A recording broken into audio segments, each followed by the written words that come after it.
नमस्कार प्रिय बंधु माने ये जने बहुत सुंदर कथाटे कहिसंती। जीवन में काहाकू कष्ट दियो नाही, जीवन में काहाकू हैरान करो नाही। जीवन जदि तुमको कही गाली दिए तेबे तुमे सही कथा को भूली जाओ। बंधु जीवन में एमिति जने व्यक्ति जे कि गोटे बेसरकारी ऑफिस रे मैनेजर पोस्ट रे काम करुथिले, किंतु से व्यक्ति जनक सबुबले तांको परिवार लोकंको ऊपर ऑफिस स्टाफ मानक ऊपर कथा कथार खाली विरक्त हुअंती। सेमिति एक दिनकर घटना, लोकटी ऑफिस जीवा रास्ता रे गोटे जलखिया दुकान रे जलखिया खाइबा पई मन कले एवं जलखिया दुकान रु किछि सिंगाड़ा किणी आनिले। ता संगकू झिपि झिपि वर्षा मध्य होउथाय।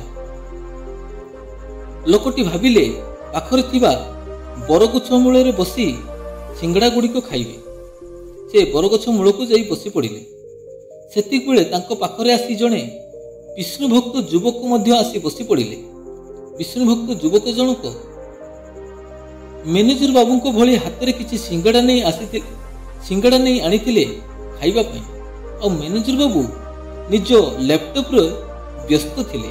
विष्णु भक्त युवक जनक तांको खाइबा पुड़ियाटी को दुई जनक मझिरे रखी गोटे सिंगाड़ा सेतु बाहर करी मैनेजर बाबूंको आड़कू मुह करी तांको देखाई देखाई हसी हसी आनंद रे खाउथांती। जेतेबेले तांकर नजर पड़िला एहाकू देखि से बहुत विरक्त हेले।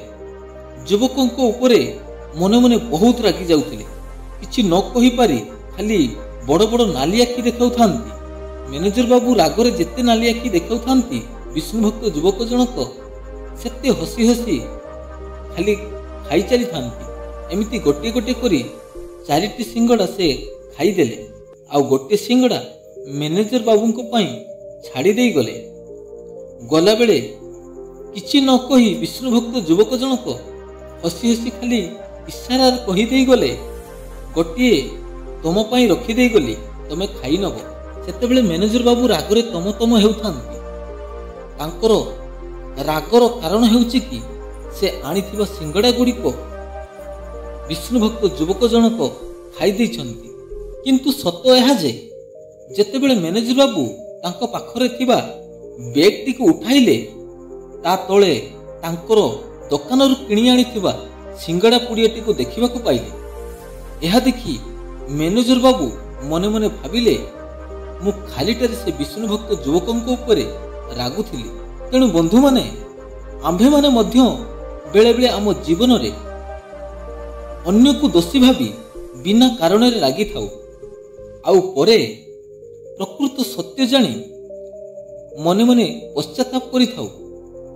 बंधु क्रोध मनुष्यर परम शत्रु बोली कहा जाइछि। जीवन रे अन्य मानक ऊपर क्रोधान्वित न होई समस्तंक सह हसी मिठा कथा कहिबा उचित।